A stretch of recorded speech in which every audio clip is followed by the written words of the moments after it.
ദൈവത്തിൻ്റെ പരിശുദ്ധനാമം വാഴ്ത്തപ്പെടുമാറാകട്ടെ. ഇന്നത്തെ സബ് സ്കൂൾ സർവീസിലേക്ക് ഞാൻ ഏവരെയും സ്വാഗതം ചെയ്തുകൊള്ളുന്നു. ഗാനസൃഷ്ടിയുടെ ആരംഭമായി പാട്ടുപുസ്തകത്തിലെ 1111 പാട്ട് പാടാം. 1111.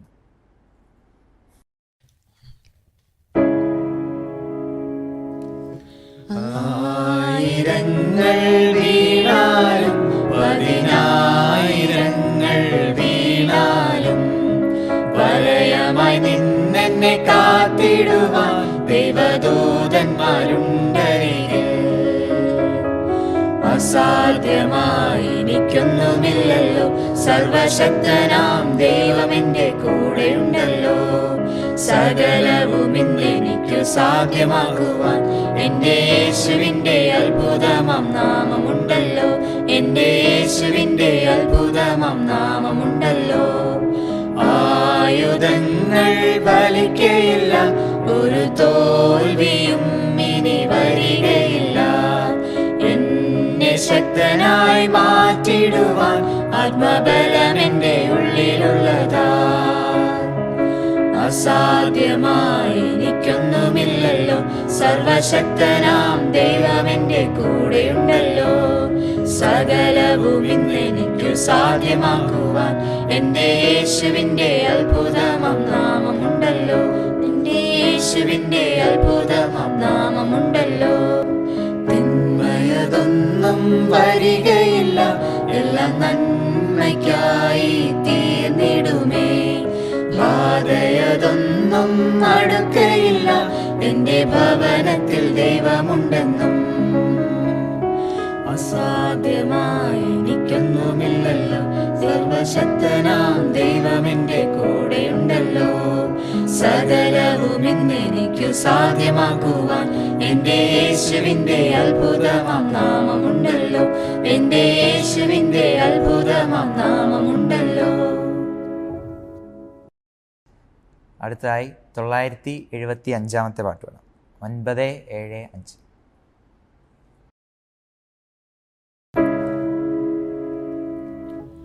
കണ്ണുനീർ താഴ്വരയിൽ ഞാനേറ്റം വലഞ്ഞിടുമ്പോൾ കണ്ണുനീർ കണ്ടവനൻ കാര്യം നടത്തിത്തരും.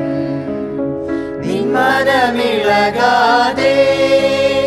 നിന്മനം പതരാതെ നിന്നോടു കൂടെ എന്നും ഞാനുണ്ട് അന്ത്യം വരെ. ഉയിരുൾ താഴെയതോ ക്രൂരമാം ശോധനയോ കൂടിയിടും നേരമതിൽ ക്രൂശിന്നിഴൽ നിനക്കാൻ.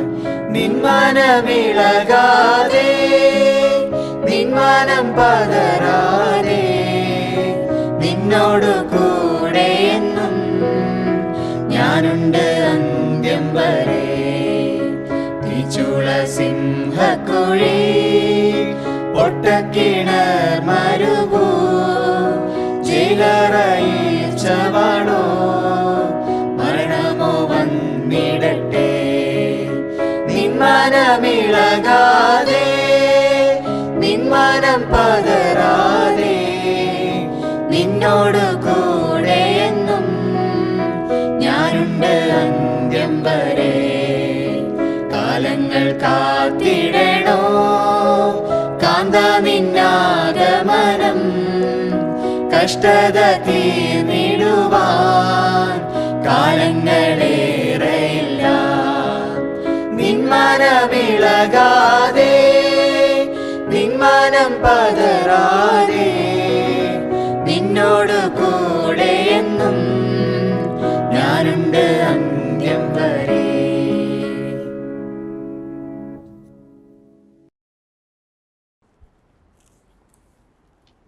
ദൈവനാമത്തിന് മഹത്വം ഉണ്ടാകട്ടെ. ഇന്നിവിടെ കൂടി വന്നിരിക്കുന്ന ഏവരെയും ദൈവത്തിൻ്റെ നാമത്തിൽ സ്വാഗതം ചെയ്തുകൊള്ളുന്നു. അടിയങ്ങളെ ശ്രവിച്ചുകൊണ്ടിരിക്കുന്ന ഏവരെയും ഈ ദിവ്യ ശബദ് ആരാധനയിലേക്ക് നിങ്ങളെ സ്വാഗതം ചെയ്തുകൊള്ളുന്നു. ആരാധനയുടെ അനുഗ്രഹമായിട്ട് സങ്കീർത്തനങ്ങൾ 148 1 മുതൽ 5 വരെ വായിക്കുവാൻ ആഗ്രഹിക്കുന്നു. യഹോവയെ സ്തുതിപ്പിൻ, സ്വർഗത്തിൽ നിന്നും യഹോവയെ സ്തുതിപ്പിൻ, ഉന്നതങ്ങളിൽ അവനെ സ്തുതിപ്പിൻ, അവൻ്റെ സകല ദൂതന്മാരുമായുള്ളവരെ അവനെ സ്തുതിപ്പിൻ, അവൻ്റെ സർവ്വസൈന്യവുമേ അവനെ സ്തുതിപ്പിൻ. സൂര്യചന്ദ്രന്മാരെ അവനെ സ്തുതിപ്പിൻ. പ്രകാശമുള്ള സകല നക്ഷത്രങ്ങളുമായുള്ളവേ അവനെ സ്തുതിപ്പിൻ. സ്വർഗാതിസ്വർഗവും ആകാശത്തിന് മീതെയുള്ള വെള്ളവും ആയുള്ളവേ അവനെ സ്തുതിപ്പിൻ. അവൻ കൽപ്പിച്ചിട്ട് അവ സൃഷ്ടിക്കപ്പെട്ടിരിക്കയാൽ അവ യഹോവയുടെ നാമത്തെ സ്തുതിക്കട്ടെ. ഈ തിരുവചനങ്ങളാൽ ദൈവം നമ്മളെ ഓരോരുത്തരെ അനുഗ്രഹിക്കുമാറാകട്ടെ. നമ്മുടെ സാബത്ത് സ്കൂളിൻ്റെ ആരംഭമായിട്ട് നമുക്ക് 176 പാട്ട് പാടാം.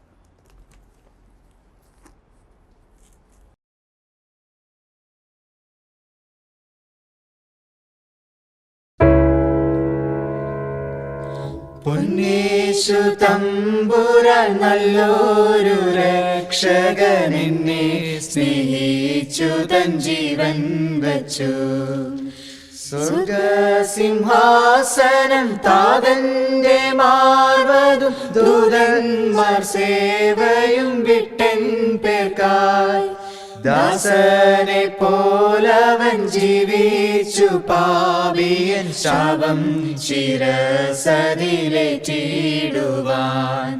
ദാസനെ പോലവൻ ജീവിച്ചു പാപിയൻ ശാപം ശിരസതിലേറ്റിടുവാൻ. തള്ളയെപ്പോൾ നമുക്കുള്ളൊരു രക്ഷകൻ കൊള്ളക്കാരൻ പോലെ ക്രൂശിൽ തൂങ്ങി. ഉള്ളമുരുകുന്നൻ ചങ്കു തകരുന്നൻ കണ്ണു നിറയുന്നൻ രക്ഷകനെ. ഉള്ളമുരുകുന്നൻ ചങ്കു തകരുന്നൻ കണ്ണു നിറയുന്നൻ രക്ഷകനെ. എന്നൊരു സ്നേഹമി സാധുവേ ഓർത്തു നീ സന്താപസാഗരം തന്നിൽ വീണു. എന്നെ വിളിച്ചു നീ എന്നെ എടുത്തു നീ നോമന പൈതലായി തീർക്കേണമേ. എന്നെ വിളിച്ചു നീ എന്നെ എടുത്തു നീ നോമന പൈതലായി തീർക്കേണമേ. കർത്താവു വേഗത്തിൽ മേഘങ്ങളിൽ കോടി ദൂതന്മാർപ്പുമായി വന്നിടുമ്പോൾ എന്നിൽ കനിഞ്ഞെന്നെ മാവോടണച്ചെന്റെ സങ്കടം തീർക്കണം രക്ഷകനെ. എന്നിൽ കനിഞ്ഞെന്നെ മാവോടണച്ചെന്റെ സങ്കടം തീർക്കണം രക്ഷകനെ.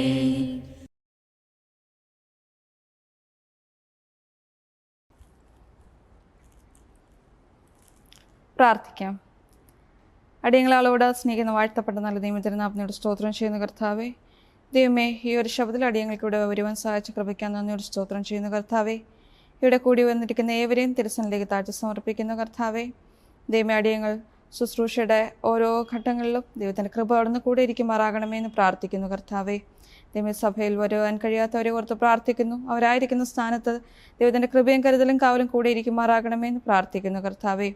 മുമ്പോട്ടുള്ള ഓരോ സമയങ്ങളിലും ദൈവത്തിനെ കൂടുതലായിട്ട് അറിഞ്ഞ് ജീവിക്കുവാനും ദൈവത്തിൻ്റെ അടുത്തേക്ക് കൂടുതൽ അടുത്ത് ജീവിക്കുവാനും ദൈവമേ അടിയങ്ങളെ അവിടുന്ന് സഹായിക്കുമാറാകണമെന്ന് പ്രാർത്ഥിക്കുന്നു കർത്താവേ.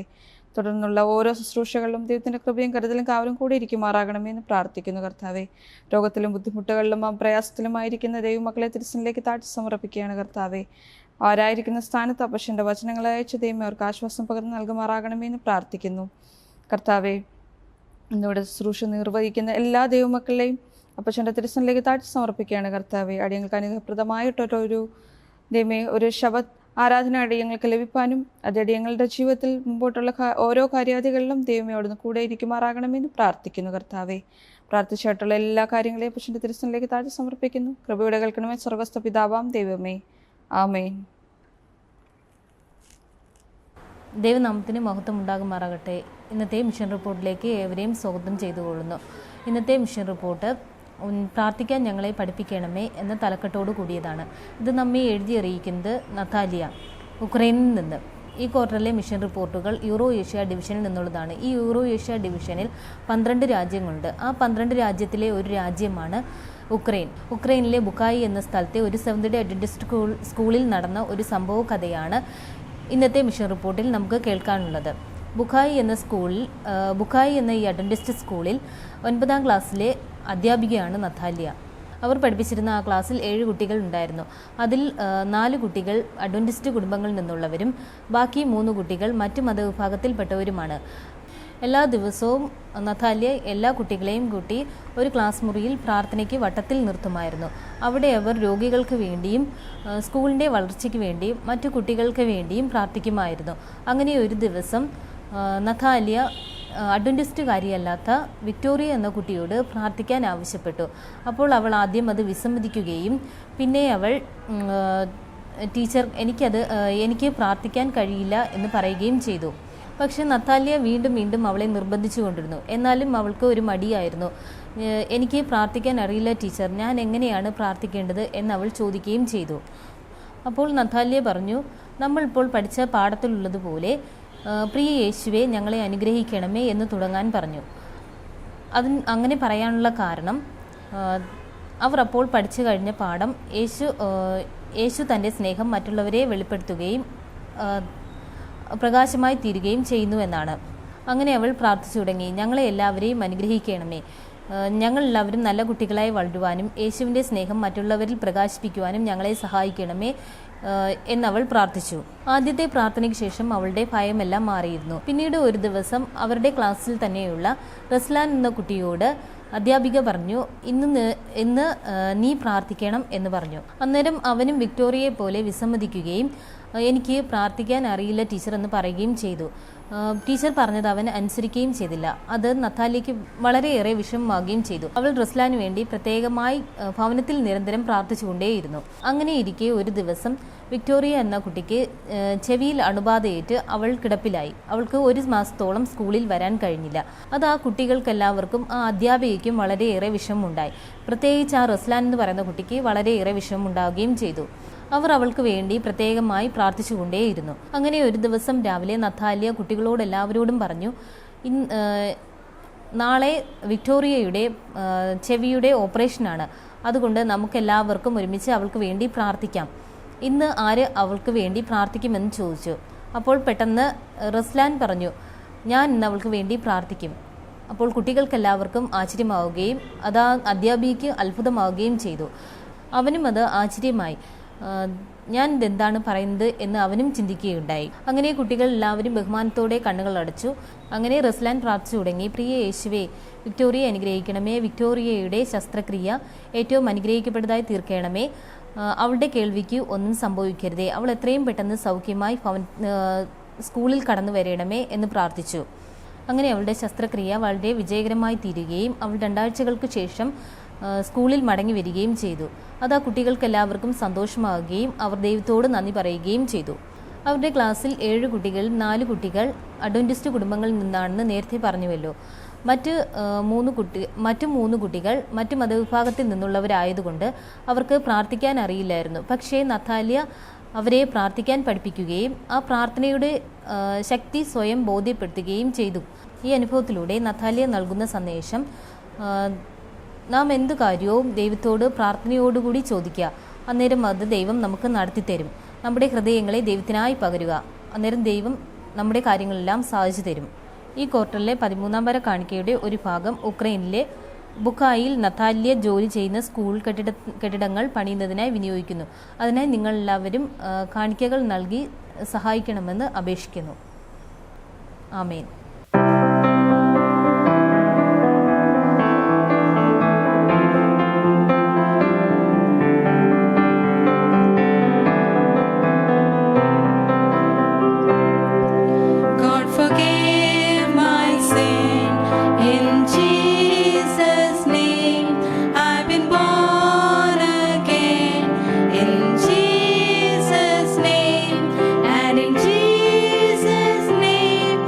I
freely, freely give. Go in my name, and because you believe, others will know that I live. He said, freely, freely you have received, freely, freely give. Go in my name, and because you believe, others will know that I live.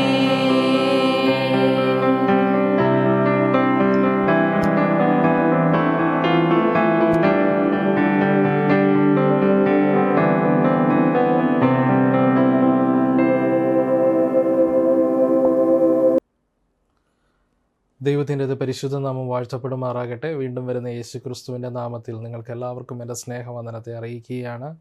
എല്ലാവരെയും ഇന്നത്തെ പാഠപഠനത്തിലേക്ക് ഞാൻ സ്വാഗതം ചെയ്യുന്നു. ഈ ആഴ്ചയിൽ നമുക്ക് പഠിക്കുവാനുള്ള പാഠം 13-ാമത്തെ പാഠമാണ്. പാഠത്തിൻ്റെ തലവാചകം പുതിയ ഭൂഗോളത്തിൻ്റെ പുനർജന്മം എന്നാണ്. മനപ്പാഠവാക്യം യെശയ്യാപ്രവചനം 65-ാം അധ്യായം അതിൻ്റെ 17-ാമത്തെ വാക്യം. ഇതാ ഞാൻ പുതിയ ആകാശവും പുതിയ ഭൂമിയും സൃഷ്ടിക്കുന്നു, മുമ്പിലെത്തവ ആരും ഓർക്കുകയില്ല, ആരുടെയും മനസ്സിൽ വരികയുമില്ല. നമുക്കൊരു നിമിഷം കണ്ണുകളെ അടച്ച് പ്രാർത്ഥിക്കാം. ഞങ്ങൾ ഏറ്റവും വാത്സല്യമായി സ്നേഹിക്കുന്ന കർത്താവേ, എന്നുള്ള സമയത്തിന് നന്ദിയോടെ സ്തുതിക്കുന്നു. ഒരിക്കൽ കൂടി അടിയങ്ങൾ അങ്ങയുടെ പാദപീഠത്തിലേക്ക് കടന്നു വരുന്നു. പിതാവേ, യെശയ്യാപ്രവചന പുസ്തകത്തെക്കുറിച്ച് കൂടുതൽ മനസ്സിലാക്കുവാൻ തക്കോണം അടിയങ്ങളെ അവിടെ നിന്നും സഹായിക്കുന്നതിൽ നന്ദിയോടെ സ്തുതിക്കുന്നു നാഥ. പ്രത്യേകിച്ച് നാഥ, മിശിഹായിയുടെ വരവിനെക്കുറിച്ചും കർത്താവെ വീണ്ടെടുപ്പിൻ ചരിത്രത്തെക്കുറിച്ചും അതിൻ്റെ പദ്ധതിയെക്കുറിച്ചൊക്കെയും കൂടുതലായി അടിയങ്ങൾക്ക് വെളിപ്പെടുത്തി തരുന്നതിൽ നന്ദിയോടെ സ്തുതിക്കുന്നു നാഥ. കർത്താവെ, ഇന്ന് അടിയങ്ങൾ യെശയ്യാപ്രവചന പുസ്തകത്തിൻ്റെ അവസാനത്തെ 2 അധ്യായങ്ങളെക്കുറിച്ച് പഠിക്കുമ്പോൾ ആ അധ്യായത്തിൽ അടങ്ങിയിരിക്കുന്നതായ ദൈവത്തിൻ്റെ ദൂതിനെക്കുറിച്ച് മനസ്സിലാക്കുവാൻ തക്കവണ്ണം ഈ പുസ്തകം എഴുതിയതായ ആത്മാവിനെ അടിയങ്ങളുടെ മേൽ പകരുമാറാകണമെന്ന് പ്രാർത്ഥിക്കുന്നു പിതാവേ. പ്രത്യേകിച്ച് ഈ ശാബത്ത് സ്കൂൾ പാഠപഠനം ശ്രവിക്കുന്നതായ ഓരോരുത്തരെയും അങ്ങയുടെ കരങ്ങളിലേക്ക് സമർപ്പിച്ചുകൊണ്ട് പ്രാർത്ഥിക്കുന്നു പിതാവേ. അവരിലും അങ്ങയുടെ ആത്മാവിനെ പകരുമാറാകണമെന്ന് പ്രാർത്ഥിക്കുന്നു പിതാവേ. വചനത്തിൻ്റെ മർമ്മങ്ങളെ ഗ്രഹിപ്പാൻ അവരെയും അവിടെ നിന്നും സഹായിക്കുമാറാകണമെന്ന് പ്രാർത്ഥിക്കുന്നു നാഥ. ഒരിക്കൽ കൂടി എല്ലാവരെയും അങ്ങയുടെ കരങ്ങളിലേക്ക് സമർപ്പിക്കുന്നു. ചോദിച്ചാൽ അധികം നമ്മ നിറയ്ക്കണം. എല്ലാം യേശുവിൻ്റെ നാമത്തിൽ തന്നെ ചോദിക്കുന്നു പിതാവേ, ആമേൻ. ഇന്ന് നമ്മൾ പഠിക്കുന്നത് 13-ാമത്തെ പാഠമാണ്. ഈ ക്വാർട്ടറിലെ ഏറ്റവും അവസാനത്തെ പാഠമാണ്. യെശയ്യാപ്രവചന പുസ്തകത്തിൻ്റെ അവസാനത്തെ 2 അധ്യായങ്ങളെക്കുറിച്ചാണ്, അതിൽ പ്രതിപാദിക്കുന്നതായ വിഷയങ്ങളെക്കുറിച്ചാണ് നമ്മൾ ഇന്ന് ചിന്തിക്കുന്നത്. ഇത് യെശയ്യാപ്രവചന പുസ്തകത്തിൻ്റെ ഈ ക്വാർട്ടറിലെ അവസാനത്തെ പാഠമാണ് എങ്കിലും യെശയ്യാപ്രവചന പുസ്തകത്തിൻ്റെ പൂർണ്ണമായിട്ടുള്ള ഒരു പഠനത്തിലേക്ക് നമ്മൾ എത്തിയിട്ടില്ല. ഇതിനെക്കുറിച്ച് കൂടുതൽ മനസ്സിലാക്കേണ്ടതായിട്ടുണ്ട്. ഏകദേശം ഒരു 13 പാഠങ്ങളിൽ ഉൾക്കൊള്ളിക്കുവാൻ കഴിയുന്നതിന് അപ്പുറത്തുള്ളതായ വിഷയങ്ങളും അതിനപ്പുറത്തുള്ളതായ ദൈവീക മർമ്മങ്ങളും യെശയ്യാപ്രവചന പുസ്തകത്തിൽ അടങ്ങിയിട്ടുണ്ട്. അതുകൊണ്ട് തന്നെ സമയം കിട്ടുമ്പോഴൊക്കെ യെശയ്യാപ്രവചന പുസ്തകം പഠിക്കുന്നത് വളരെ നന്നായിരിക്കുമെന്ന് ഞാൻ പറയുകയാണ്. നമ്മൾ ഇതുവരെ പഠിച്ചതായ പാഠങ്ങളിൽ നമ്മൾ പഠിച്ച വിഷയങ്ങൾ എല്ലാവർക്കും ഓർമ്മയുണ്ട് എന്ന് ഞാൻ ചിന്തിക്കുകയാണ്. നമുക്കറിയാം, യെശയ്യാപ്രവചന പുസ്തകത്തെ 2 തിരിക്കുകയും അത് 1 മുതൽ 39 വരെയുള്ളതായ അധ്യായങ്ങളിൽ പ്രതിപാദിക്കുന്നത് അവരുടെ രാഷ്ട്രപരമായ ഉയർച്ചയും താഴ്ചയും ഒക്കെയുമാണ്. അതിൻ്റെ കാരണങ്ങളെക്കുറിച്ചും അവിടെ വളരെ വ്യക്തമായി പറയുന്നു. അവർ ദൈവത്തിൽ ആശ്രയിക്കാതെ ദൈവത്തിൻ്റെ ഉടമ്പടി ലംഘിച്ച് ദൈവത്തെ മറുതലിച്ച് ദൈവത്തിൽ നിന്നും അകന്നു പോയതായ സാഹചര്യത്തിൽ അതിൻ്റെ പരിണിത ഫലമായി അവരുടെ ജീവിതത്തിൽ അനുഭവിക്കേണ്ട വന്നതായ കഷ്ടതകളെക്കുറിച്ച്, പ്രത്യേകിച്ച് മറ്റുള്ള രാജ്യങ്ങളിൽ നിന്നും അടിച്ചമർത്തലും യുദ്ധഭീഷണിയും അതുപോലെ തന്നെ അവർക്ക് കഴിക്കുവാനുള്ളതായ ആഹാരം ഇല്ലാത്ത ആകുന്നതായ ഒരവസ്ഥ പോലും അവരുടെ ജീവിതത്തിൽ ഉണ്ടായി. ദൈവത്തെ അനുസരിക്കാതെ ഇരുന്നത് കൊണ്ട് തന്നെ മറ്റുള്ള രാജ്യങ്ങളുടെ ഇടയിലും മറ്റുള്ളവരുടെ ഇടയിലും അവർ ഏറ്റവും ലജ്ജാകരമായ അവസ്ഥയിലേക്ക് അല്ലെങ്കിൽ ഒരു നാണംകെട്ട അവസ്ഥയിലേക്ക് എത്തിച്ചേർന്നു എന്നും കാണാൻ കഴിയുന്നുണ്ട്. അതിൽ നിന്നും ഹിസ്കിയ രാജാവിൻ്റെ കാലഘട്ടത്തിൽ ദൈവത്തിൽ ആശ്രയിക്കുവാനും ദൈവത്തെ ആരാധിക്കുവാനും ദൈവത്തോട് അപേക്ഷിക്കുവാനും തുടങ്ങിയതുകൊണ്ട് തന്നെ ദൈവം അവരെ സഹായിക്കുകയും വീണ്ടും അവരെ ഉയർച്ചയിലേക്ക് കൊണ്ടുവരുന്നതാണ് നമ്മൾ ആ ഭാഗങ്ങളിൽ നിന്നൊക്കെയും ചിന്തിച്ചത്. ആ ഭാഗത്തിൻ്റെ ഈ ചരിത്രത്തിൻ്റെ പശ്ചാത്തലത്തിൽ നിന്നുകൊണ്ട് തന്നെ യെശയ്യാ പ്രവാചകൻ 40 മുതലുള്ള അധ്യായങ്ങളിൽ ജനത്തെ ആശ്വസിപ്പിക്കുകയാണ്. ഇത്രയും കഷ്ടങ്ങൾ നിങ്ങൾ അനുഭവിച്ചപ്പോഴും ഇനിയും നിങ്ങൾക്ക് പ്രതീക്ഷയുണ്ട്, നിങ്ങൾക്ക് പ്രത്യാശയുണ്ട്. ആ പ്രത്യാശ കർത്താവായ യേശുക്രിസ്തു തന്നെയാണ് എന്ന് വളരെ വ്യക്തമായി യെശയ്യാ പ്രവാചകൻ പറഞ്ഞു തരികയാണ്. ഒരു മിശിഹ എന്ന നിലയ്ക്ക് നിങ്ങൾ ചിന്തിക്കുന്നത് പോലെയല്ല ക്രിസ്തു പ്രവർത്തിക്കുന്നത് എന്നും, അതുപോലെ തന്നെ ദൈവത്തിൻ്റെ വീണ്ടെടുപ്പിൻ പദ്ധതിയെക്കുറിച്ച് സാധാരണ മനുഷ്യൻ എന്ന നിലയ്ക്ക് നമുക്ക് മനസ്സിലാക്കുവാൻ സാധിക്കുന്നതിൻ്റെ അപ്പുറമാണ് എന്നും യെശയ്യാ പ്രവാചകൻ പറയുകയാണ്. അതോടൊപ്പം തന്നെ ക്രിസ്തുവിൻ്റെ ജനനത്തെ, ക്രിസ്തുവിൻ്റെ ഈ ലോകത്തിലെ ശുശ്രൂഷയെ, ക്രിസ്തു ഈ ലോകത്തിലേക്ക് കടന്നു വന്നതിൻ്റെ ഉദ്ദേശത്തെക്കുറിച്ചൊക്കെയും യെശയ്യാ പ്രവാചകൻ വളരെ വ്യക്തമായി പറയുകയും, അതുപോലെ തന്നെ ക്രിസ്തുവിന് ശേഷം ശിഷ്യന്മാർ ഈ ലോകത്തിലേക്ക് കടന്നു എന്ന് സുവിശേഷ വേല ചെയ്യുന്നതിനെക്കുറിച്ചും, അതുപോലെ തന്നെ കർത്താവായ യേശു ക്രിസ്തുവിൻ്റെ രണ്ടാമത്തെ വരവിൽ സംഭവിക്കുന്നതായ കാര്യങ്ങളെക്കുറിച്ച് പോലും യെശയ്യാ പ്രവാചകൻ വളരെ വ്യക്തമായി നമുക്ക് പറഞ്ഞു തരികയാണ് തൻ്റെ പ്രവചന പുസ്തകത്തിലൂടെ. ഞാൻ പറഞ്ഞു, യെശയ്യാ പ്രവാചകൻ എന്ന് പറയുന്നത് ഒരു സാഹിത്യ രചയിതാവാണ്. അതുകൊണ്ട് തന്നെ അദ്ദേഹത്തിൻ്റെ വാക്കുകളിൽ നിന്നും ഒത്തിരി ചിത്രങ്ങൾ ഓരോ വാക്കുകളിലും നമുക്ക് വരച്ച് കാണിക്കുന്നുണ്ട്. അത് സ്വർഗത്തെക്കുറിച്ച്, ഈ ഭൂമിയെക്കുറിച്ച്, ഈ പാപമംഗലമായ ഭൂമിയെക്കുറിച്ച്, പൈശാചികമായ പ്രവർത്തനങ്ങളെക്കുറിച്ച്, ക്രിസ്തുവിനെക്കുറിച്ച്, അതുപോലെ തന്നെ ലോകത്തിലുള്ളതായ മറ്റ് ജാതികളിലേക്ക് സുവിശേഷം എത്തുന്നതിനെക്കുറിച്ച്, ക്രിസ്തുവിൻ്റെ രണ്ടാമത്തെ വരവിനെക്കുറിച്ച്, ആ വരവിൽ സംഭവിക്കുന്ന കാര്യങ്ങളെക്കുറിച്ച് ഒക്കെയും വളരെ വ്യക്തമായി യെശയ്യാ പ്രവാചകൻ നമുക്ക് തൻ്റെ വാക്കുകളിലൂടെ വരച്ച് കാണിക്കുകയാണ്. ഈ ആഴ്ചയിൽ നമ്മൾ പഠിക്കുന്നത് യെശയ്യാ പ്രവചന പുസ്തകത്തിൻ്റെ അവസാനത്തെ 2 അധ്യായങ്ങളാണ്. അവിടെ പ്രതിപാദിക്കുന്നത് ഏറ്റവും പ്രധാനപ്പെട്ട വിഷയം പുതിയ ആകാശവും പുതിയ ഭൂമിയെയും കുറിച്ചാണ്. ഇവിടെ നമ്മൾ വായിച്ച മനപ്പാഠ വാക്യത്തിൽ തന്നെ നമുക്ക് ആരംഭിക്കാം. നമുക്ക് ഞായറാഴ്ചത്തെ ഭാഗത്തിലേക്ക് കടന്നു പോകാം. അവിടെ പറയുന്നത് പുതിയ ആകാശവും പുതിയ ഭൂമിയെയും കുറിച്ചാണ് പറയുന്നത്. യെശയ്യാ പ്രവചന പുസ്തകം 65-ാം അധ്യായം അതിൻ്റെ 17 മുതൽ 25 വരെയുള്ളതായ വാക്യങ്ങളെക്കുറിച്ചാണ് ഇവിടെ പറയുന്നത്. 17-ാമത്തെ വാക്യം നമ്മൾ മനപ്പാഠ വാക്യമായി വായിച്ചു. അവിടെ പറയുന്ന ഇപ്രകാരമാണ്: ഇതാ ഞാൻ പുതിയ ആകാശവും പുതിയ ഭൂമിയും സൃഷ്ടിക്കുന്നു, മുമ്പിലെത്തവ ആരും അറിയുകയുമില്ല, ആരുടെയും മനസ്സിൽ വരികയുമില്ല.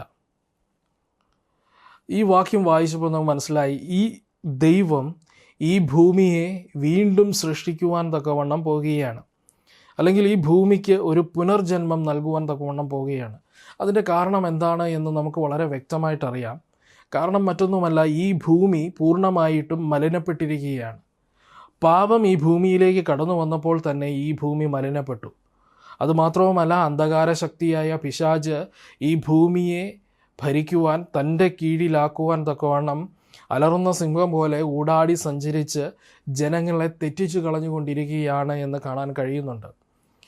ഇവിടെ പറയുന്നു പുതിയ ആകാശവും പുതിയ ഭൂമിയും സൃഷ്ടിക്കുമെന്നാണ് പറയുന്നത്. ഭൂമി മലിനമായതുപോലെ തന്നെ ആകാശവും മലിനമായിരിക്കുകയാണ് എന്ന് കാണാൻ തക്കവണ്ണം സാധിക്കുന്നു.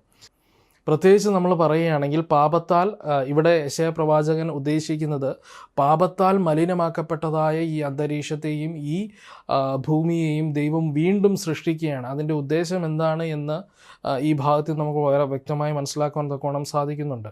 പാപം മൂലം ഈ ഭൂമിയിലേക്ക് കടന്നു വന്നതായ എല്ലാ വേദനാജനകമായ കാര്യങ്ങൾ, പ്രത്യേകിച്ച് കരച്ചിൽ, പല്ലുകടി, മുറവിളി, മരണം, ദുഃഖം, ഇതൊന്നും എന്താണ് പുതിയ ഭൂമിയിലില്ല.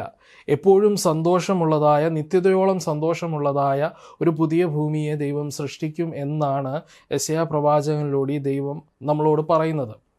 ഇവിടെ യെശയ്യാ പ്രവചന പുസ്തകം 65-ാം അധ്യായത്തിൽ ഈ പുതിയ ആകാശവും പുതിയ ഭൂമിയും അവിടെ എന്താണ് സംഭവിക്കുന്നത്, അല്ലെങ്കിൽ എങ്ങനെയാണ് അതിൻ്റെ അവസ്ഥ എന്നുള്ളതിനെക്കുറിച്ച് വളരെ വ്യക്തമായി പറയുന്നുണ്ട്. നമ്മളിപ്പോൾ വായിച്ച വാക്യത്തിൽ തന്നെ പറയുന്നുണ്ട്, പുതിയ ആകാശത്തെയും പുതിയ ഭൂമിയും സൃഷ്ടിക്കുകയാണ്. പിന്നീട് അവിടെ കൂട്ടിച്ചേർക്കുന്ന ഇപ്രകാരമാണ്: പഴയതിനെക്കുറിച്ച് ആർക്കും ഒരു ഓർമ്മ പോലും ഉണ്ടാകുകയില്ല എന്ന് പറയുകയാണ്.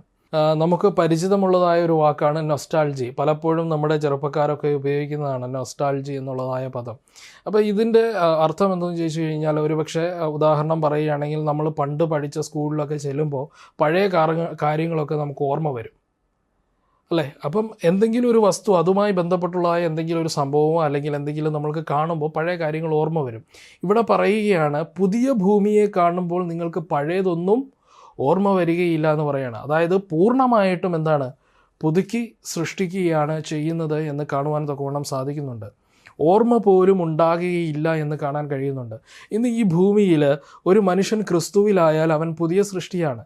അവൻ്റെ പഴയത് കഴിഞ്ഞുപോയി, എല്ലാം പുതുതായി തീർന്നു. പക്ഷെ നമുക്ക് കാണാൻ കഴിയുന്ന ഒരു കാര്യമുണ്ട്, പലപ്പോഴായി നമ്മുടെ പഴയ പാപങ്ങളെ ഓർമ്മിപ്പിക്കുന്ന വിധത്തിൽ നമ്മളോട് ഇടപെടുന്നതായ വ്യക്തികളെ നമുക്ക് കാണാൻ കഴിയും.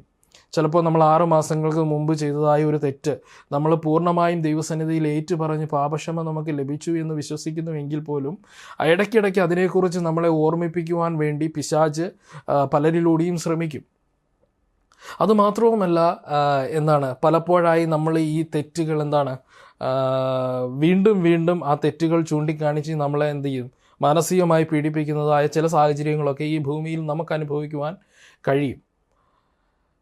പക്ഷേ പുതിയ ഭൂമിയിൽ ഈ വിധത്തിലുള്ളതായ ഒരു പ്രശ്നവും ഉണ്ടാകില്ല, ഒരു ഓർമ്മയും ഉണ്ടാകില്ല എന്ന് വളരെ വ്യക്തമായി കാണുവാൻ തക്കവണ്ണം സാധിക്കുന്നു. അപ്പം ഭൂമിയുടെ അവസ്ഥയെക്കുറിച്ച് വളരെ വ്യക്തമായി, പ്രത്യേകിച്ച് പുതിയ ഭൂമിയെക്കുറിച്ച്, ദൈവം വീണ്ടും സൃഷ്ടിക്കുന്നതായ ഈ പുതിയ ഭൂമിയെക്കുറിച്ച് പറയുന്നത് അവിടെ ഒരു ഓർമ്മയും ഉണ്ടാകുകയില്ല എന്നുള്ളതാണ്.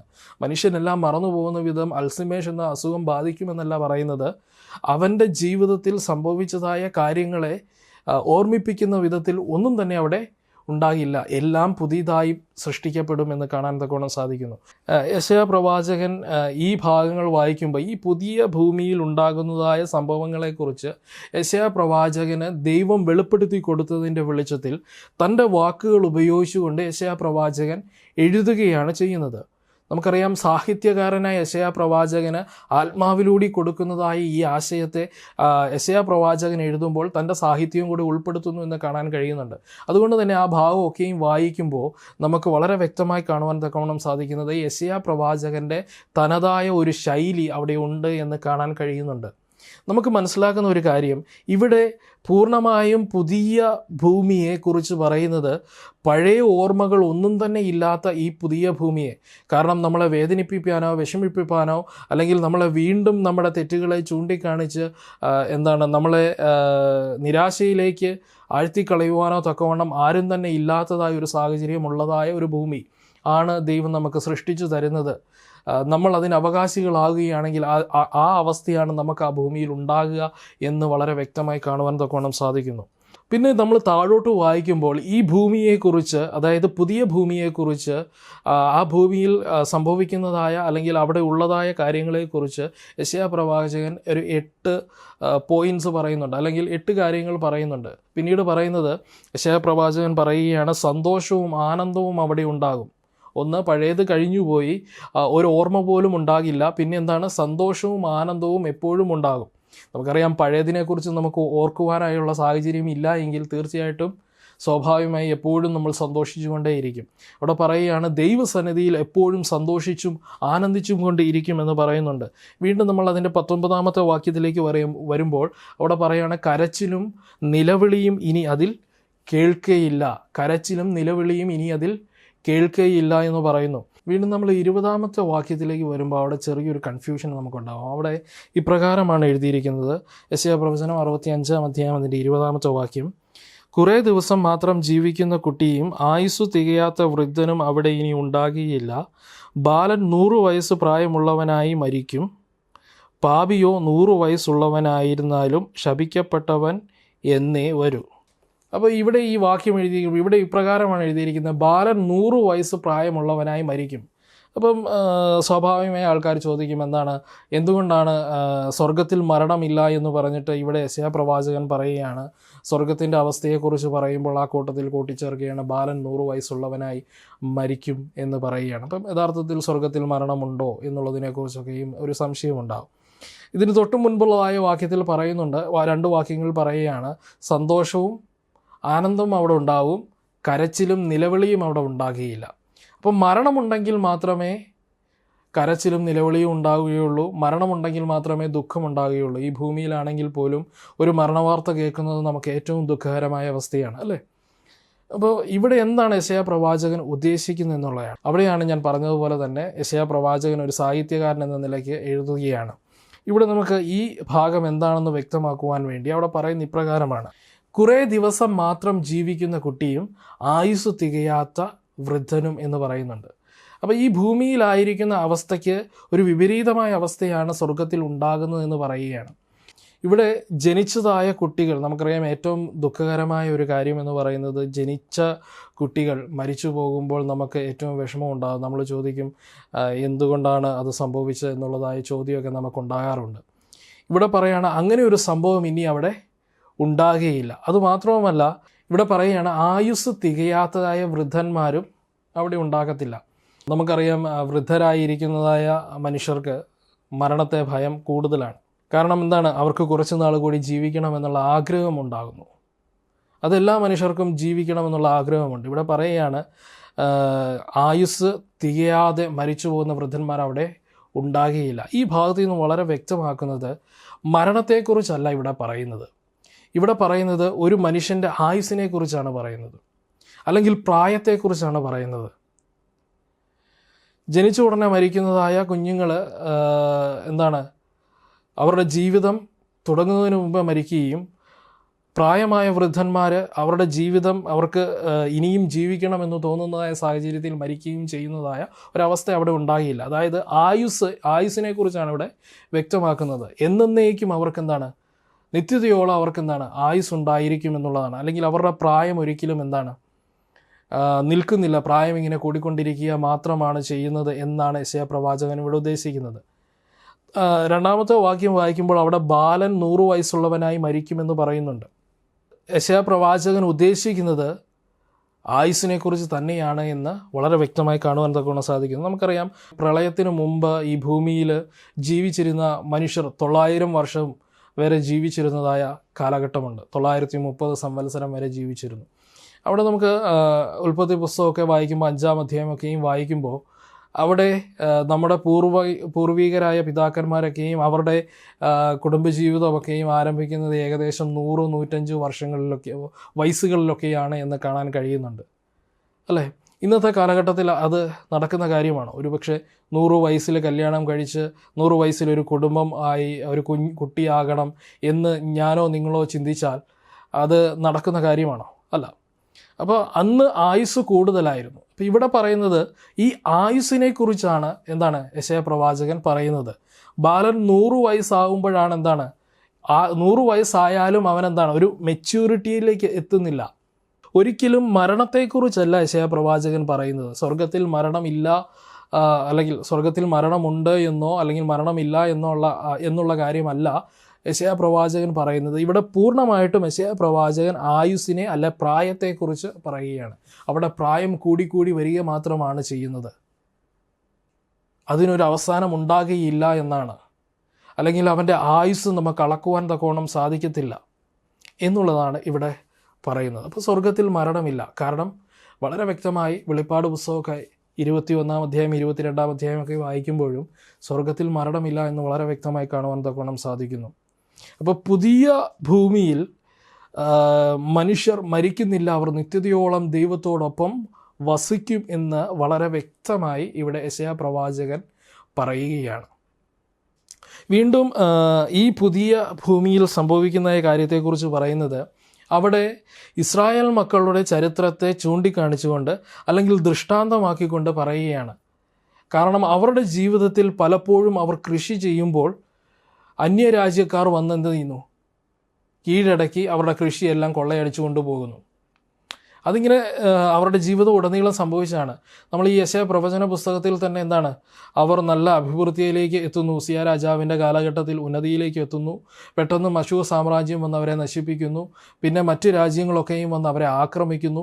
അവരിൽ നിന്നും അടിമകളായി മനുഷ്യരെ പിടിച്ചുകൊണ്ടു പോകുന്നു, അവരുടെ സമ്പത്തുകൾ കൊള്ളയടിച്ചു കൊണ്ടുപോകുന്നു. പിന്നെ എന്ത് ചെയ്യുന്നു, അവർ ഉയർച്ചയിലേക്ക് വരുന്നു, അവർക്ക് കഴിക്കാൻ ആഹാരം. പിന്നെയും എന്ത് ചെയ്യുന്നു, ഇത് ഇവരുടെ ചരിത്രമാണ്, അല്ലേ?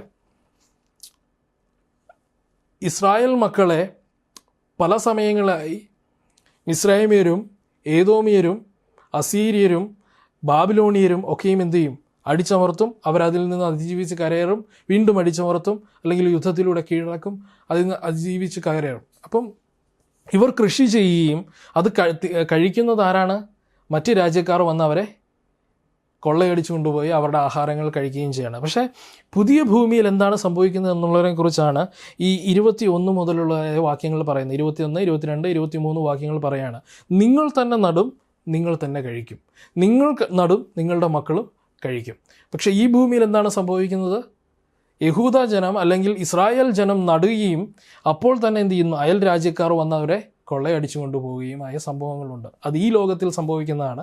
പക്ഷേ പുതിയ ഭൂമിയിൽ അങ്ങനെ ഒരു സംഭവം ഉണ്ടാകത്തില്ല എന്ന് വളരെ വ്യക്തമായി പറയുകയാണ്. യെശയ്യാ പ്രവാചകൻ പറയുകയാണ്, ഈ ഭൂമിയിൽ നിങ്ങൾക്ക് ദുഃഖമുണ്ട്, എന്നാൽ പുതിയ ഭൂമിയിൽ നിങ്ങൾക്ക് ദുഃഖമില്ല. ഈ ഭൂമിയിൽ മരണമുണ്ട്, എന്നാൽ പുതിയ ഭൂമിയിൽ മരണമില്ല. നിങ്ങളുടെ ആയുസ്സിന് അളവില്ല. വീണ്ടും പറയുകയാണ്, ഈ ഭൂമിയിൽ നിങ്ങൾ നട്ടു നനയ്ക്കുന്നതായ ഭക്ഷ്യവസ്തുക്കൾ മറ്റുള്ളവർ കൊള്ളയടിച്ചുകൊണ്ട് പോകും, പക്ഷെ പുതിയ ഭൂമിയിൽ ആരും കൊള്ളയടിച്ചുകൊണ്ട് പോകുകയില്ല, നിങ്ങൾ തന്നെ ഭക്ഷിക്കുമെന്ന് പറയുകയാണ്. വീണ്ടും നമ്മൾ വായിക്കുമ്പോൾ നമുക്കവിടെ കാണാൻ തക്കോണം സാധിക്കുന്ന കാര്യം, ദൈവം അവരോട് കൂടെ എപ്പോഴും ഉണ്ടാകും. 24 വാക്യം വായിക്കുമ്പോൾ അവിടെ കാണാൻ തക്കോണം സാധിക്കുന്ന കാര്യം, അവിടെ പറയുന്നതാണ്, അവർ വിളിക്കുന്നതിന് മുമ്പ് ഞാൻ ഉത്തരമരുളും, അവർ സംസാരിച്ചു കൊണ്ടിരിക്കുമ്പോൾ തന്നെ ഞാൻ കേൾക്കും. അപ്പം ദൈവം അവരുടെ ഇടയിലുണ്ട്. അതായത് നമുക്കറിയാം, നമ്മൾ കഴിഞ്ഞ പാഠത്തിൽ പഠിച്ചു, ദൈവവും മനുഷ്യനും തമ്മിലുള്ളതായ ആ വിടവുണ്ടായതിൻ്റെ കാരണം പാപമാണ്. പാപമാണ് മനുഷ്യനെ ദൈവത്തിൽ നിന്നും അകറ്റിയത് എന്ന് കാണാൻ തക്കോണം സാധിക്കുന്നുണ്ട്. പക്ഷേ പുതിയ ഭൂമിയിൽ പാപ അവസ്ഥയില്ല എന്ന് മനസ്സിലാക്കാൻ തക്കോണം സാധിക്കുന്നു. അതുകൊണ്ട് ദൈവം എപ്പോഴും അവരുടെ ഇടയിൽ തന്നെ അവരോടൊപ്പമുണ്ട്. അവർ വിളിക്കുന്ന സമയത്ത് തന്നെ ദൈവത്തിന് ഉത്തരം നൽകാൻ സാധിക്കുന്നു. അല്ലെങ്കിൽ അവർ സംസാരിച്ചു കൊണ്ടിരിക്കുമ്പോൾ തന്നെ ദൈവം കേൾക്കുന്നു. ഇത് ആലങ്കാരികമായി യെശയ്യാ പ്രവാചകൻ സാഹിത്യം ഉപയോഗിച്ച് എഴുതിയിരിക്കുന്നത് ദൈവം എപ്പോഴും അവർക്കെന്താണ് മറുപടി കൊടുക്കുന്നു, ദൈവത്തിൻ്റെ സാന്നിധ്യം അവരോടൊപ്പം എപ്പോഴും ഉണ്ട് എന്നുള്ളതാണ്.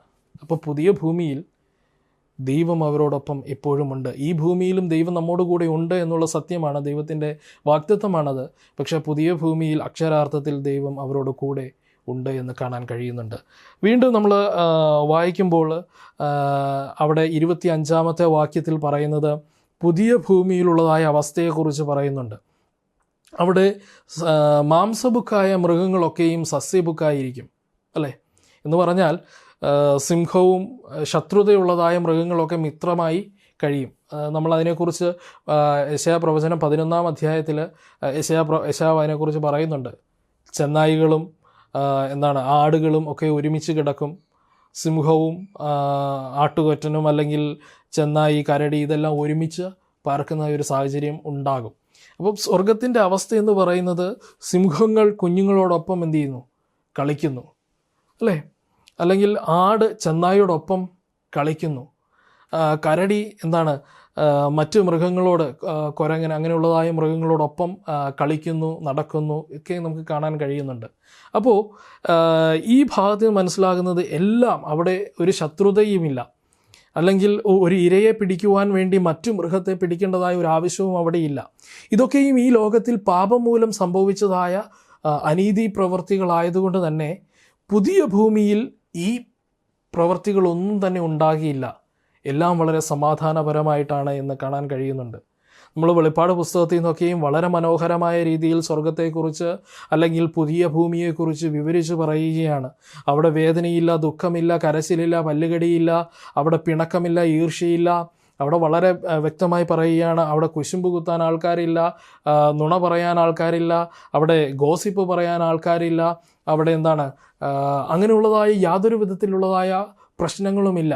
പാപം മൂലം അല്ലെങ്കിൽ പാപത്തിൻ്റെ അനന്തര ഫലമായിട്ട് ഈ ലോകത്തിൽ സംഭവിച്ചതായ മുള്ള്, പരക്കാര ഒന്നും അവിടെ ഇല്ല എന്ന് കാണുവാൻ തക്കോണം സാധിക്കുന്നു. എല്ലാവരും ദൈവസന്നിധിയിൽ ഒരുമിച്ച് സന്തോഷത്തോടെ സമാധാനത്തോടെ നിത്യതയോളം വസിക്കുന്ന മനോഹരമായൊരവസ്ഥ. വെളിപ്പാട് പുസ്തകം വായിക്കുമ്പോൾ അതിനെക്കുറിച്ച് വളരെ വ്യക്തമായി മനസ്സിലാക്കാൻ തക്കണം സാധിക്കുന്നു. ദൈവത്തിൻ്റെ സ്വർണ്ണ നഗരമാണ് യെരുശലേം, ദൈവം പുതിയതായി പണിയുന്നതായ ഭൂമിയിൽ കാണുന്നത്. അവിടെ മാസം തോറും ഓരോ ഫലങ്ങൾ കായ്ക്കുന്ന വൃക്ഷങ്ങളുണ്ട്. അവിടുത്തെ പൂന്തോട്ടങ്ങൾ മനോഹരമായ പൂന്തോട്ടങ്ങളുണ്ട്. കുട്ടികളൊക്കെയും ദൈവസന്നിധിയിൽ ദൈവത്തോട് ചേർന്ന് വസിക്കുന്നതായ സന്തോഷകരമായ ആനന്ദകരമായ അവസ്ഥ. അവിടെയും ആരാധനയുണ്ട് എന്ന് കാണാൻ കഴിയുന്നുണ്ട്. ശബത്ത് തോറും അമാവാസി തോറും അവിടെയും എന്താണ് ആരാധനയുണ്ട് എന്ന് കാണാൻ കഴിയുന്നുണ്ട്. അതുമാത്രവുമല്ല, പുതിയ ഭൂമിയിൽ പാപത്തിന് ഒരു സ്ഥാനവുമില്ല എന്ന് നമുക്ക് മനസ്സിലാക്കാൻ കഴിയുന്നുണ്ട്. അവിടെ നന്മതിന്മകളെക്കുറിച്ചുള്ള അറിവിൻ്റെ വൃക്ഷമില്ല. അവിടെ ഉള്ളത് എന്താണ്? മാസം തോറും വിവിധ ഫലങ്ങൾ കായ്ക്കുന്ന, ഓരോ മാസവും വ്യത്യസ്ത ഫലങ്ങൾ കായ്ക്കുന്ന വൃക്ഷമേ ഉള്ളൂ. അതുകൊണ്ട് തന്നെ പാപത്തിന് ഒരു വിധത്തിലുള്ളതായ സ്ഥാനവും പുതിയ ഭൂമിയിൽ ഇല്ല എന്ന് വളരെ വ്യക്തമായി കാണാൻ കഴിയുന്നുണ്ട്. അതുകൊണ്ട് തന്നെ ആ സ്വർഗത്തെ അല്ലെങ്കിൽ ആ നിത്യതയെ അവകാശമാക്കുവാൻ വേണ്ടി നമ്മുടെ ജീവിതങ്ങളെ നമുക്ക് ക്രമീകരിക്കാം. വീണ്ടും 66-ാം അധ്യായത്തിലേക്ക് നമുക്ക് കടന്നു പോകാം. 66-ാം അധ്യായം 1 മുതൽ 19 വരെയുള്ളതായ വാക്യങ്ങളാണ്.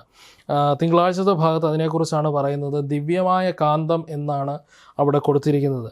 ആ ഭാഗത്ത് ദൈവത്തിൻ്റെ ന്യായവിധിയെക്കുറിച്ച് ദൈവം പറയുന്നുണ്ട്. അല്ലെങ്കിൽ ഏത് തരത്തിലുള്ളതായ മനുഷ്യരെ, എങ്ങനെയുള്ള പ്രവൃത്തി ചെയ്യുന്നവരെയൊക്കെയാണ് ന്യായം വിധിക്കുന്നതെന്ന് വളരെ വ്യക്തമായി പറയുകയാണ്. അവിടെ പറയുന്നുണ്ട്. യെശയ്യാ പ്രവചനം 66-ാം അധ്യായം അതിൻ്റെ 5-ാമത്തെ വാക്യം ഇപ്രകാരമാണ് പറയുന്നത്: യഹോവയുടെ വചനത്തിങ്കൽ വിറയ്ക്കുന്നവരെ, അവൻ്റെ വചനം കേട്ടുകൊള്ളുവിൻ. നിങ്ങളെ പകച്ച് എൻ്റെ നാമം നിമിത്തം നിങ്ങളെ പുറത്താക്കിക്കളയുന്ന നിങ്ങളുടെ സഹോദരന്മാർ, ഞങ്ങൾ നിങ്ങളുടെ സന്തോഷം കണ്ട് രസിക്കേണ്ടതിന് യഹോവ തന്നെത്താൻ മഹത്വീകരിക്കട്ടെ എന്ന് പറയുന്നുവല്ലോ. എന്നാൽ അവർ ലജ്ജിച്ചു പോകും. ഇവിടെ യഹോവയുടെ വചനത്തിൽ വിറയ്ക്കുന്നവരെ എന്ന അഭിസംബോധന ചെയ്യുന്നുണ്ട് അല്ലേ. അപ്പം എന്താണ് ദൈവത്തിൻ്റെ വചനത്തിൽ വിറയ്ക്കുക എന്ന് പറയുന്നത് കൊണ്ട് അർത്ഥമാക്കുന്നത്? ദൈവത്തിൻ്റെ വചനം അനുസരിക്കുക എന്നുള്ളത് മാത്രമാണ് അല്ലേ. നമ്മൾ വായിച്ചതായ ഈ വാക്യം തന്നെ നമുക്ക് കാണുമ്പോൾ ദൈവത്തിൻ്റെ വചനത്തിൽ നമ്മൾ വിറയ്ക്കുകയാണ് എങ്കിൽ, ദൈവത്തിൻ്റെ വചനത്തെ നമ്മൾ അനുസരിക്കുകയാണ് എങ്കിൽ, നമ്മൾ ദൈവത്തിൻ്റെ വചനത്തെ ഭയപ്പെട്ട് അതിനെ കാത്തുപരിപാലിക്കുകയാണ് എങ്കിൽ, പ്രത്യേകിച്ച് ദൈവത്തിൻ്റെ ഉടമ്പടി നമ്മൾ എന്ത് ചെയ്യുന്നു, ലംഘിക്കാതെ അത് അനുസരിക്കുകയാണ് എങ്കിൽ, നമ്മളെ ഉപദ്രവിക്കുന്നവരെ ദൈവം ന്യായം വിധിക്കും എന്നുള്ള വലിയ വാഗ്ദത്തം നമുക്ക് നൽകുകയാണ്. അവരെ ന്യായം വിധിക്കും എന്ന് ദൈവം അവിടെ പറയുകയാണ്. അങ്ങനെ ന്യായവിധിയെക്കുറിച്ചും അല്ലെങ്കിൽ ന്യായം വിധിക്കുന്നതായ വ്യക്തികളെക്കുറിച്ചും, എങ്ങനെയുള്ളവരെയാണ് ന്യായം വിധിക്കുന്നത് എന്നുള്ളതിനെക്കുറിച്ചും, അതുപോലെ തന്നെ ദൈവത്തിൻ്റെ ജനത്തിന് ദൈവം വലിയ വാഗ്ദത്തം കൊടുക്കുന്നതുമാണ് യെശയ്യാ പ്രവചനം 66-ാം അധ്യായത്തിൻ്റെ 1 മുതൽ 19 വരെയുള്ളതായ ഭാഗങ്ങളിൽ പറയുന്നത്. അപ്പോൾ ഇവിടെ ഏറ്റവും പ്രധാനപ്പെട്ടതായ ഒരു കാര്യം ഈ തലവാചകത്തിൽ പറയുന്നത് ദിവ്യമായ ഒരു കാന്തം എന്നാണ്. അപ്പം മനുഷ്യൻ്റെ ജീവിതത്തിൽ ദൈവം ഇടപെടുന്നതിലൂടെ ഈ ദൈവത്തിങ്കിലേക്ക് മറ്റുള്ള ജനങ്ങളെ ദൈവം ആകർഷിക്കുവാൻ തക്കവണ്ണം ഇടയാകുന്നുവെന്ന് കാണാൻ കഴിയുന്നു. നമുക്കറിയാം, നമ്മൾ കഴിഞ്ഞ പാഠത്തിൽ ചിന്തിച്ച ഒരു കാര്യമുണ്ട്. അബ്രഹാമിനെ ദൈവം തിരഞ്ഞെടുത്തപ്പോൾ തന്നെ അബ്രഹാമിനോട് പറഞ്ഞു, നിന്നെ ഞാൻ വലിയൊരു ജാതിയാക്കി മാറ്റും, എല്ലാവരും നിന്നിലേക്ക് ആകർഷിക്കപ്പെടും, നിന്നെ അനുഗ്രഹിക്കുന്നവർ അനുഗ്രഹിക്കപ്പെടും, നിന്നെ ശപിക്കുന്നവർ ശപിക്കപ്പെടും എന്ന് പറയുന്നുണ്ട്. അത് നമ്മൾ കഴിഞ്ഞ ആഴ്ചയിൽ പഠിച്ചതായ ഭാഗമാണ്. അപ്പോൾ ഇവിടെ നമുക്ക് കാണുവാൻ തക്കവണ്ണം സാധിക്കുന്ന കാര്യം, അതേ കാര്യം തന്നെയാണ് ഇവിടെയും പറയുന്നത്. മറ്റുള്ളവരെ ദൈവത്തിലേക്ക് ആകർഷിക്കുവാൻ തക്കവണ്ണം നമ്മൾ ഓരോരുത്തരെയും ഉപയോഗിക്കുമെന്നുള്ളതാണ്. നമുക്കറിയാം, നമ്മൾ 2-3 പാഠങ്ങൾക്ക് മുൻപേ ഹിസ്കിയ രാജാവിൻ്റെ ജീവിതത്തിൽ മരണകാരണമായ ഒരു അസുഖം ബാധിക്കുകയും അതിൽ നിന്നും ദൈവം ഹിസ്കിയ രാജാവിൻ്റെ പ്രാർത്ഥന കേട്ട് ദൈവം ആയുസ് നീട്ടിക്കൊടുക്കുകയും ചെയ്യുമ്പോൾ സൂര്യനിൽ ഒരു പ്രതിഭാസമുണ്ടായി അല്ലേ. സൂര്യഘടികാരത്തിൽ 10 പടി പിൻപോട്ട് പോയി എന്ന് കാണാൻ കഴിയുന്നുണ്ട്. അത് മനസ്സിലാക്കിയായ ബാബിലോൺ സാമ്രാജ്യം എന്ത് ചെയ്തു? ഹിസ്കിയ രാജാവിൻ്റെ അടുക്കിലേക്ക് ദൂതന്മാരെ അയക്കുകയാണ്. കാരണം എന്താണ്? ദൈവത്തിൻ്റെ മഹത്വം അവർ മനസ്സിലാക്കി. ദൈവം ചെയ്തതായ അത്ഭുത പ്രവർത്തികൾ അവർ മനസ്സിലാക്കി. അപ്പോൾ യഹൂദന്മാരുടെ ദൈവമാണ് യഥാർത്ഥ ദൈവമെന്നും ആ ദൈവം കൂടെ ഉള്ളത് കൊണ്ടാണ് അവർക്ക് അശൂർ സാമ്രാജ്യത്തെ ജയിക്കാൻ കഴിഞ്ഞത് എന്ന് അവർ മനസ്സിലാക്കിയത് കൊണ്ട് ആ ദൈവത്തിലേക്കാണ് യഥാർത്ഥത്തിൽ അവർ ആകർഷിക്കപ്പെട്ടത് എന്ന് കാണാൻ കഴിയുന്നുണ്ട്. അപ്പോൾ ഇങ്ങനെ പല അടയാളങ്ങളിലൂടെ ദൈവം എന്ത് ചെയ്യുന്നു? പലരെയും ദൈവത്തിലേക്ക് ആകർഷിക്കുന്നുണ്ട്. അതിന് നമ്മളെ ഒരു ഉപകരണമാക്കി മാത്രം ദൈവം മാറ്റുകയാണ് ചെയ്യുന്നത്. നമ്മൾ യഥാർത്ഥമായി ദൈവവചനം അനുസരിക്കുന്നവനാണ് എങ്കിൽ, ദൈവത്തിൻ്റെ വചനത്തിൽ വിറയ്ക്കുന്നവരാണ്, ദൈവവചനപ്രകാരമാണ് ജീവിതം നയിക്കുന്നത് എങ്കിൽ, ദൈവം നമ്മളോട് ചെയ്യാമെന്ന് പറഞ്ഞതായ എല്ലാ വാഗ്ദത്തങ്ങളും നമ്മളിൽ നിറവേറുമ്പോൾ സ്വാഭാവികമായി നമ്മളെ കാണുന്നതായ മറ്റുള്ളവർ, അല്ലെങ്കിൽ നമ്മളിൽ നമ്മുടെ ദൈവം ചെയ്തതായ വലിയ അത്ഭുത പ്രവൃത്തികളെ മനസ്സിലാക്കിയതായ മറ്റുള്ളവർ ദൈവത്തിലേക്ക് ആകർഷിക്കുമെന്നാണ് പറയുന്നത്. അതുമാത്രവുമല്ല, നമ്മൾ യഥാർത്ഥമായ വചനം അനുസരിക്കുന്നവരാണ് എങ്കിൽ ദൈവം പറയുകയാണ്, നിന്നെ ഉപദ്രവിക്കുന്നവരെ പോലും എന്തു ചെയ്യും? ദൈവം ശിക്ഷിക്കും. ഒരുപക്ഷെ നമ്മൾ യഥാർത്ഥമായി നല്ല ജീവിതം നയിക്കുന്നവരാണ് എന്നിരിക്കട്ടെ, അപ്പോൾ പിശാച് നമ്മളെ ഉപദ്രവിക്കുവാൻ തക്കോണം വരികയാണ്. അപ്പോൾ പിശാചിൽ നിന്ന് നമ്മളെ ദൈവം രക്ഷിക്കും എന്നുള്ളതിൽ യാതൊരു സംശയവുമില്ല. അത് നമ്മുടെ വിശ്വാസ വീരന്മാരായ പിതാക്കന്മാരുടെ ചരിത്രത്തിൽ നിന്നൊക്കെ നമുക്ക് മനസ്സിലാക്കാൻ തക്കവണ്ണം സാധിക്കുന്നൊരു കാര്യമാണ്. അതിലൂടെയും എന്തു ചെയ്യുന്നു? മറ്റുള്ളവരെ ദൈവത്തിലേക്ക് ആകർഷിക്കുന്നതായിട്ട് കാണുവാൻ തക്കവണ്ണം സാധിക്കുന്നുണ്ട്. അപ്പോൾ യെശയ്യാ പ്രവചനം 66-ാം അധ്യായത്തിൻ്റെ 1 മുതൽ 19 വരെ ദൈവത്തിൻ്റെ വലിയ വാഗ്ദത്തങ്ങളെക്കുറിച്ച് പറയുകയാണ്. അതോടൊപ്പം തന്നെ ന്യായവിധിയെ എങ്ങനെയുള്ളവരെ ന്യായവിധിക്കുന്നു എന്നുള്ളതിനെക്കുറിച്ച് പറയുന്നുണ്ട്.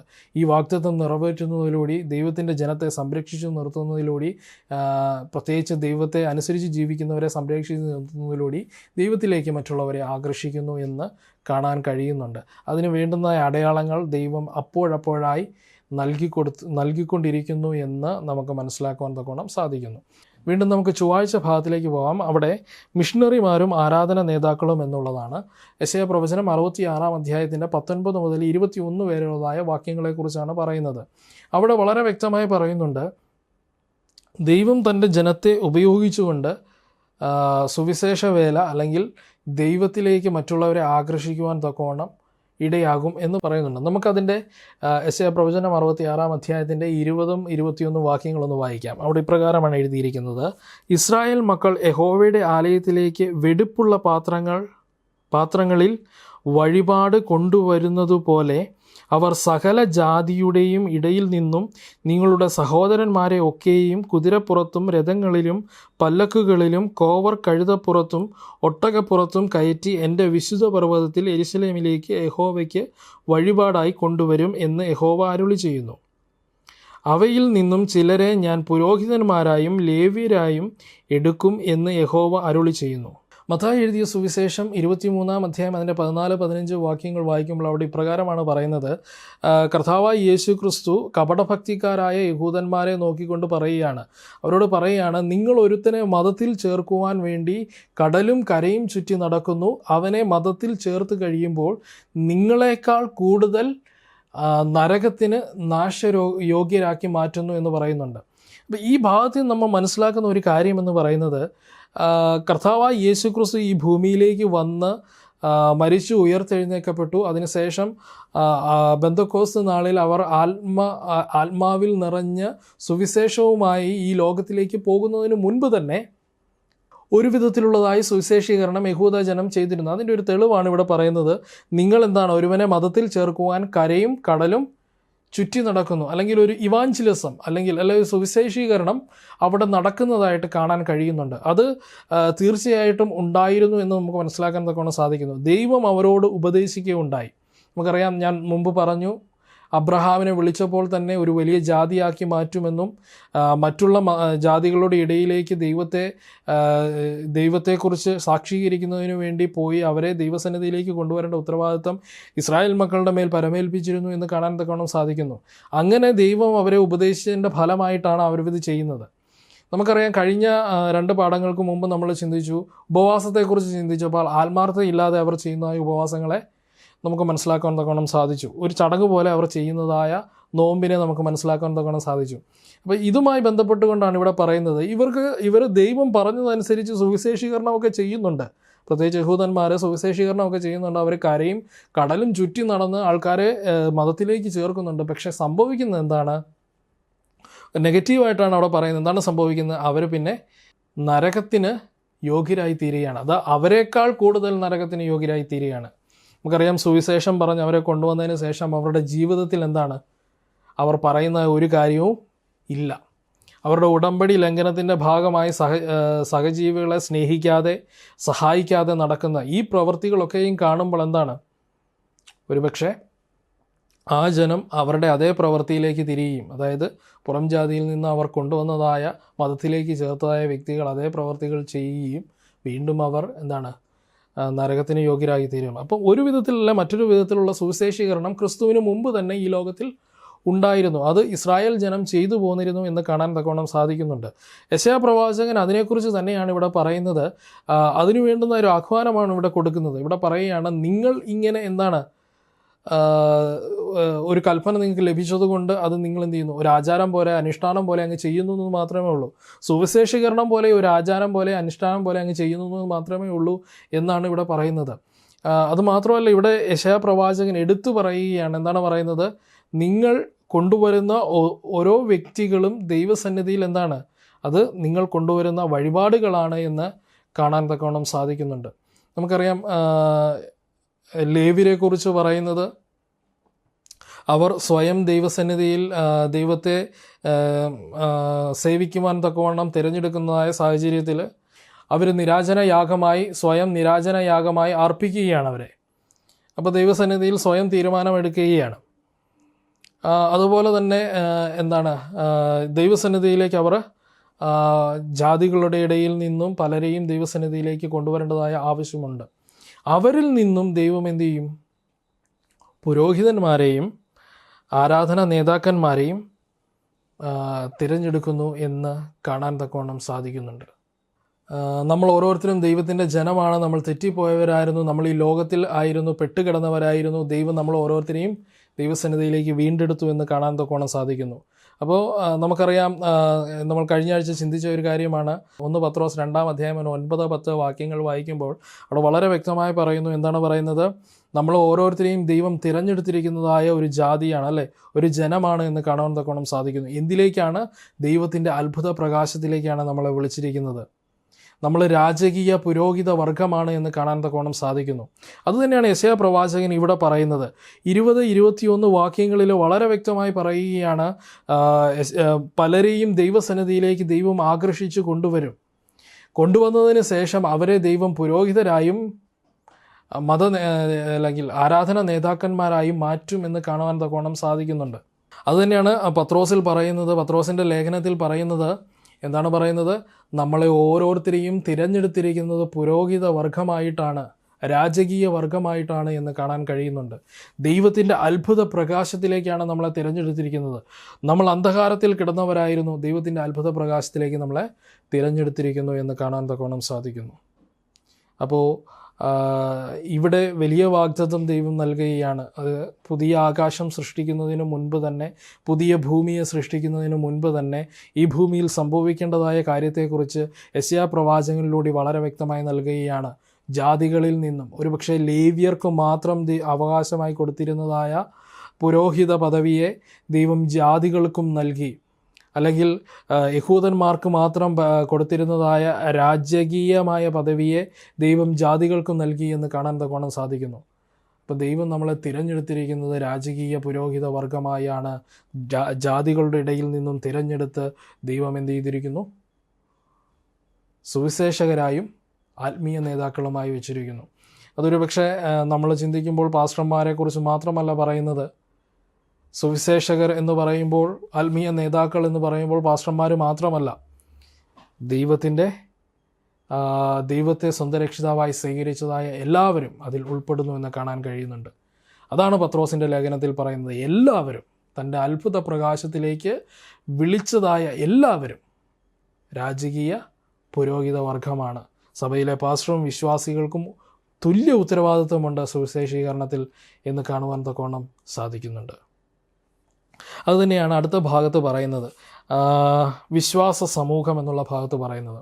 യെശയ്യാ പ്രവചനം 66-ാം അധ്യായത്തിൻ്റെ 21-ാമത്തെ വാക്യമാണ്. ഒരിക്കൽ കൂടി ഞാനതൊന്ന് വായിക്കാം. അവിടെ ഇപ്രകാരമാണ് എഴുതിയിരിക്കുന്നത്: അവരിൽ നിന്നും ചിലരെ ഞാൻ പുരോഹിതന്മാരും ലേവ്യന്മാരായും എടുക്കും എന്ന് യഹോവ അരുളി ചെയ്യുന്നു. അപ്പോൾ ഇവിടെ പറയുന്ന വിശ്വാസ സമൂഹത്തെക്കുറിച്ച് വളരെ വ്യക്തമായി പറയുകയാണ്. ഈ യെശയ്യാ പ്രവാചകൻ്റെ ഈ ഒരു പ്രവചനം നിവർത്തിയായത് എപ്പോഴാണ് എന്ന് വളരെ വ്യക്തമായി നമുക്ക് കാണുവാൻ തക്കോണം സാധിക്കുന്നുണ്ട്. കർത്താവായ യേശു ക്രിസ്തു ഈ ഭൂമിയിൽ വന്ന് മരിച്ച് ഉയർത്തെഴുന്നേറ്റ് തൻ്റെ ശിഷ്യന്മാരെ ഈ ലോകത്തിലേക്ക് അയച്ചു. അവർ ആത്മാവ് നിറഞ്ഞവരായി ഈ ലോകത്തിലേക്ക് സുവിശേഷം അറിയിച്ചു പോയി. അവിടെ തന്നെ നമുക്ക് കാണുവാൻ തക്കവണ്ണം സാധിക്കുന്ന ഒരു കാര്യമുണ്ട്. ദൈവം പറയുന്ന ഒരു കാര്യമുണ്ട്. എന്താണ് പറയുന്നത്? ആദ്യം യഹൂദനും പിന്നെ യൗവനനും പിന്നെ ഭൂമിയുടെ അറ്റത്തോളം, അല്ലേ? നമുക്കറിയാം മത്തായി എഴുതിയ സുവിശേഷം 28-ാം അധ്യായത്തിൽ വലിയൊരു ഗ്രേറ്റ് കമ്മീഷൻ, വലിയൊരു ദൗത്യത്തെക്കുറിച്ച് പറയുന്നുണ്ട്. അവിടെ പറയാണ്, സ്വർഗത്തിലും ഭൂമിയിലും എനിക്ക് അധികാരം നൽകപ്പെട്ടിരിക്കുന്നു, ആകയാൽ നിങ്ങൾ പുറപ്പെട്ട് പിതാവിൻ്റെയും പുത്രൻ്റെയും പരിശുദ്ധാത്മാവിൻ്റെ നാമത്തിൽ സ്നാനം കഴിപ്പിച്ചും ഞാൻ നിങ്ങളോട് പ്രമാണിപ്പാൻ തക്കവണ്ണം കൽപ്പിച്ചതായ കാര്യങ്ങളെ പ്രമാണിപ്പാനും ഉപദേശിച്ചും കൊണ്ട് എന്താണ്, സകല ജാതികളെയും ശിക്ഷരാക്കിക്കൊള്ളുവിൻ എന്ന് പറയുന്നുണ്ട്. അപ്പം ദൈവം കർത്താവായ യേശു ക്രിസ്തു വന്നു, യഹൂദന്മാരുടെ ഇടയിൽ പ്രവർത്തിച്ചു. യഹൂദന്മാരുടെ ഇടയിൽ നിന്നും യവനരുടെ ഇടയിലേക്ക്, അതിനുശേഷം ഈ ലോകത്തിൻ്റെ അല്ലെങ്കിൽ ഭൂമിയുടെ അറ്റത്തേക്ക് എന്ത് ചെയ്യുന്നു, സുവിശേഷം എത്തിച്ചു. ആ സുവിശേഷം എത്തിയതിലൂടെ എന്താണ്, നമ്മൾ ഓരോരുത്തരും ദൈവസന്നിധിയിലേക്ക് കടന്നു വന്നു എന്ന് കാണാൻ കഴിയുന്നുണ്ട്. അല്ലെങ്കിൽ ദൈവത്തിലേക്ക് ആകർഷിക്കപ്പെട്ടു, ദൈവത്തിലേക്ക് എത്തി എന്ന് കാണുന്നുണ്ട്. അവിടെ വളരെ വ്യക്തമായി പറയുകയാണ്, 1 പത്രോസ് 2-ാം അധ്യായത്തിൽ 9-10 വാക്യങ്ങളിൽ പറയുകയാണ്, നമ്മൾ തിരഞ്ഞെടുക്കപ്പെട്ട ഒരു രാജകീയ പുരോഹിത വർഗം മാത്രമല്ല, ദൈവത്തിൻ്റെ വിശുദ്ധ ജനമാണ് എന്ന് വളരെ വ്യക്തമായി കാണുവാൻ തക്കവണ്ണം സാധിക്കുന്നു.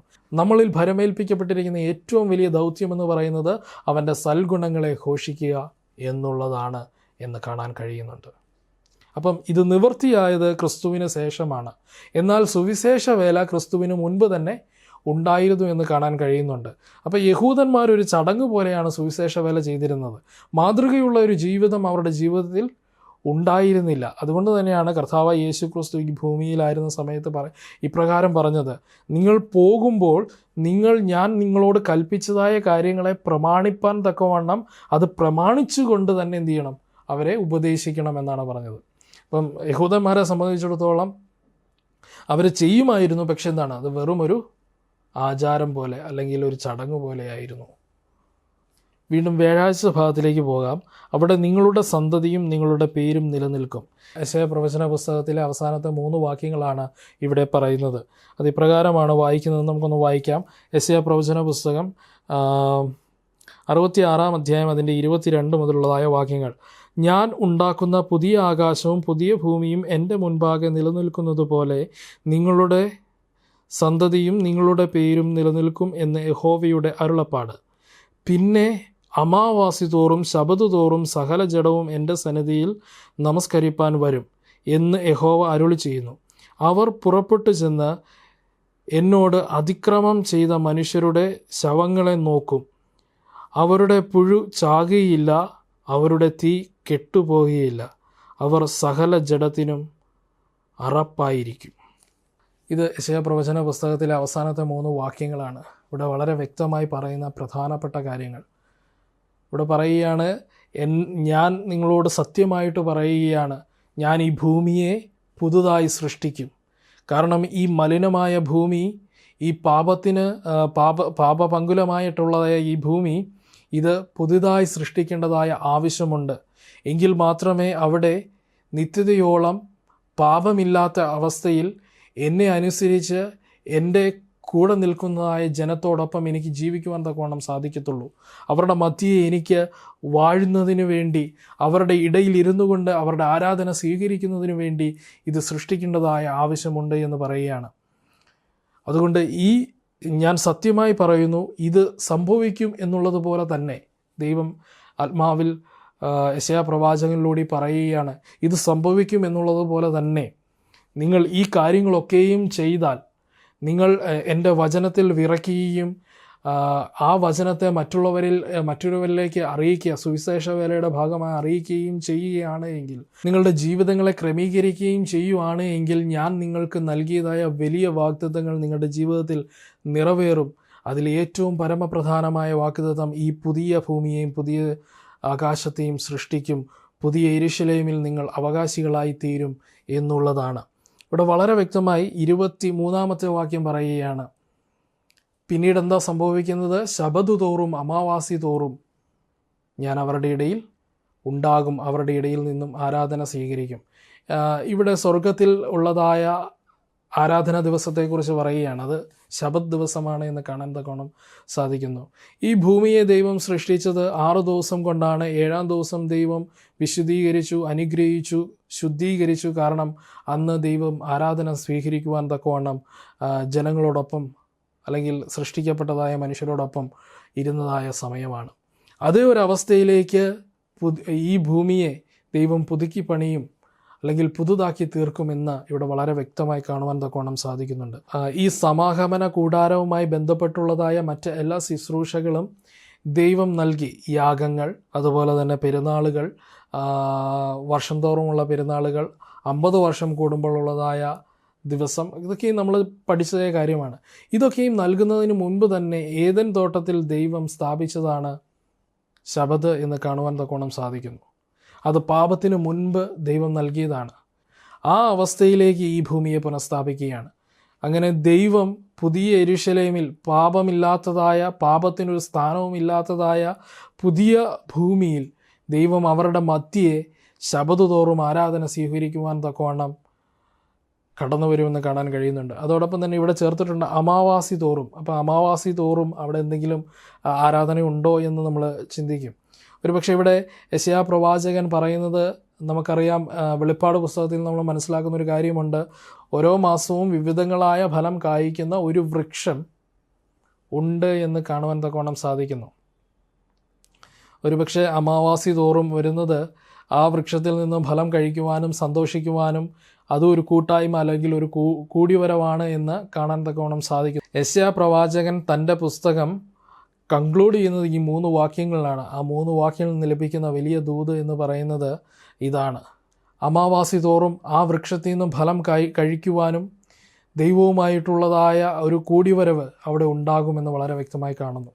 സന്തോഷം നിറഞ്ഞതായ അവസ്ഥ, സമാധാനം നിറഞ്ഞതായ അവസ്ഥ, എപ്പോഴും ആനന്ദിക്കുന്നതായ അവസ്ഥ, കരച്ചിലോ പല്ലുകടിയോ മുറവിളിയോ നിലവിളിയോ വേദനയോ ദുഃഖമോ ഇല്ലാത്തതായ അവസ്ഥ, സിംഹങ്ങളോടൊപ്പം കളിക്കുവാൻ, കരടികളോടൊപ്പം കളിക്കുവാൻ, പാമ്പുകളോടൊപ്പം കളിക്കുവാൻ ഒക്കെയും ലഭിക്കുന്നതായ അതിമനോഹരമായൊരവസ്ഥ. അതാണ് പുതിയ ഭൂമിയിൽ നമുക്ക് ഉള്ളത് എന്ന് യെശയ്യാ പ്രവാചകൻ പറയുന്നു. അവിടെ ശബത്തുണ്ട്. നമ്മളിത് കൺക്ലൂഡ് ചെയ്യുകയാണെങ്കിൽ പാപത്തിനു ശേഷം സംഭവിച്ചതായ ഒരു കാര്യവും എന്താണ്? പാപത്തിൻ്റെ പരിണിത ഫലമായി സംഭവിച്ചതായ ഒരു കാര്യവും എന്താണ്? അവിടെ ഇല്ല എന്ന് വ്യക്തമായി മനസ്സിലാക്കുവാൻ തക്കവണ്ണം സാധിക്കുന്നു. വീണ്ടും താഴോട്ട് വരുമ്പോൾ അവിടെ ഇപ്രകാരമാണ് പറയുന്നത്. 24-ാമത്തെ വാക്യം: അവർ പുറപ്പെട്ടു ചെന്ന് എന്നോട് അതിക്രമം ചെയ്ത മനുഷ്യരുടെ ശവങ്ങളെ നോക്കും. അവരുടെ പുഴു ചാകയില്ല, അവരുടെ തീ കെട്ടുപോകുകയില്ല, അവർ സകല ജഡത്തിനും അറപ്പായിരിക്കും. ദൈവത്തോടൊപ്പം നിൽക്കുന്ന ജനത്തിന് എന്താണ് സംഭവിക്കുന്നതെന്ന് വളരെ വ്യക്തമായി യെശയ്യാ പ്രവാചകൻ പറഞ്ഞ് അവസാനിപ്പിക്കുകയാണ്. അതോടൊപ്പം തന്നെ ദൈവത്തെ മറുതലിച്ച് എതിർക്കുന്നതായ, ദൈവമക്കളെ ഉപദ്രവിക്കുന്നതായ, ദൈവത്തിൻ്റെ വചനത്തിൽ വിറയ്ക്കുന്നവരെ, അനുസരിക്കുന്നവരെ ഉപദ്രവിക്കുന്നതായ ജനങ്ങളെ അല്ലെ മനുഷ്യർക്ക് എന്ത് സംഭവിക്കുമെന്ന് പറയുകയാണ്. അവരുടെ ശവങ്ങളെ അവർ നോക്കുമെന്ന് പറയുന്നു. ആര്? ഈ സ്വർഗത്തിൽ നിത്യതയോളം വസിക്കുന്നതായ, സന്തോഷത്തോടും സമാധാനത്തോടും ജീവിക്കുന്നതായ ജനങ്ങൾ. അവിടെ പറയുകയാണ്, അവരനുഭവിക്കുന്ന കഷ്ടതയുടെ അല്ലെങ്കിൽ പാപത്തിൻ്റെ പരിണത ഫലമായി അവരനുഭവിക്കുന്നതായ ന്യായവിധിയുടെ കാഠിന്യത്തെക്കുറിച്ച് യെശയ്യാ പ്രവാചകൻ വളരെ വ്യക്തമായി ഇവിടെ പറയുകയാണ്. എന്നെ കേൾക്കുന്ന എൻ്റെ പ്രിയപ്പെട്ടവരെ, ഈ പാഠത്തിൽ നിന്ന് നമ്മൾ പഠിക്കുന്നതായ ഒരു പാഠം മറ്റൊന്നുമല്ല, നമ്മളെപ്പോഴും ദൈവസന്നിധിയിൽ ആശ്രയിക്കുവാൻ തക്കവണ്ണം തയ്യാറാവണം. ദൈവം നമ്മളെ ഓരോരുത്തരെയും ദൈവത്തിൻ്റെ അത്ഭുത പ്രകാശത്തിലേക്ക് വിളിച്ചിരിക്കുകയാണ്. ആ ദൈവത്തിൽ എപ്പോഴും ആശ്രയിക്കുവാനും സഹജീവികളെ സ്നേഹിക്കുവാനും സഹായിക്കുവാനും ദൈവം നമ്മളിൽ ഫലമേൽപ്പിച്ചിരിക്കുന്ന വലിയ ദൗത്യം സുവിശേഷ വേല ചെയ്യുവാനും മറ്റുള്ളവരെ ദൈവത്തിന് വേണ്ടി നേടുവാനും അതിലൂടെ ദൈവത്തിലെ നിത്യതയ്ക്ക് അവകാശികളായി തീരുവാനും എന്നെയും നിങ്ങളെയും വലിയവനായ കർത്താവ് സഹായിക്കട്ടെ. ആ സ്വർഗീയ അവസ്ഥയിൽ കഴിയുവാൻ തക്കവണ്ണം, ആ സന്തോഷകരമായ ആനന്ദകരമായ അവസ്ഥയിൽ കഴിയുവാൻ തക്കവണ്ണം എനിക്കും നിങ്ങൾക്കും സാധിക്കട്ടെ.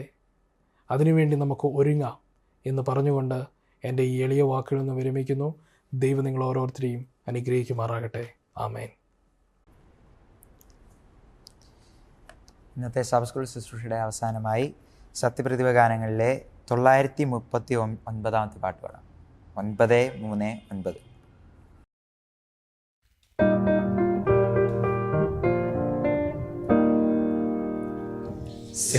സേനയിലധിപൻ ദേവനിലതിയായി ആശ്രയമേവനുണ്ടോ? ആയവനേവനിലുമതിധന്യൻ. യാഹിൽ വാസമെന്തധികാമ്യം, യാഹിൽ വാസമെന്തധികാമ്യം. വാഞ്ചിച്ചു മോഹിക്കുന്നെന്നുള്ളം, ഘോഷിക്കുന്നെൻ ഹൃദയം ജഡവും, ഘോഷിക്കുന്നെൻ ഹൃദയം ജഡവും.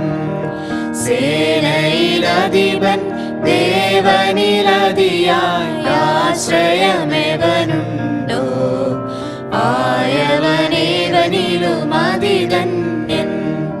കുരുകിൽ തനിക്കൊരു വീടും നീവൽ പർവ്വതൻ കുഞ്ഞുങ്ങൾക്കായി നല്ലൊരു കൂടും കണ്ടെത്തിയല്ലോ. നിൻ തിരുബലിപീഠം തന്നെ, നിൻ തിരുബലിപീഠം തന്നെ. ധന്യ നിന്നാലയത്തിൽ വസിപ്പോ, നിത്യം സ്തുതിക്കുമവർ നിന്നെ, നിത്യം സ്തുതിക്കുമവർ നിന്നെ.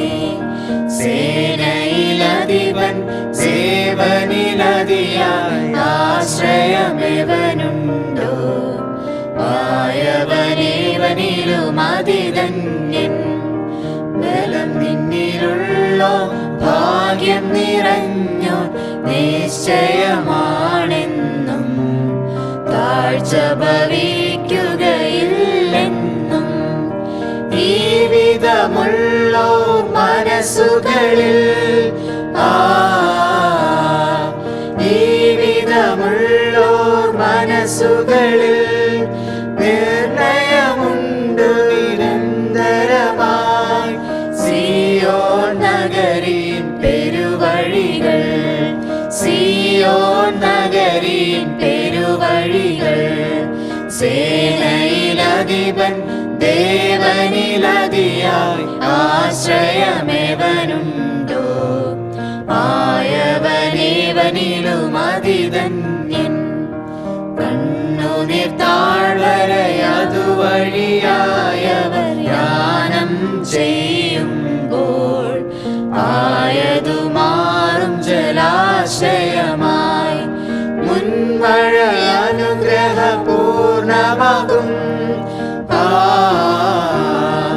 മുൻമഴ അനുഗ്രഹപൂർണമാകും. പ്രാപിക്കും ബലമവർ ബലത്തിനുമേൽ, ജന്നത്തുമേ വരും സായോനിൽ, ജന്നത്തുമേ വരും സായോനിൽ. സേനയിലധിപൻ ദേവനിലതിയായി ആശ്രയമേവനുണ്ടോ? ആയവനേവനിലുമതിധന്യൻ.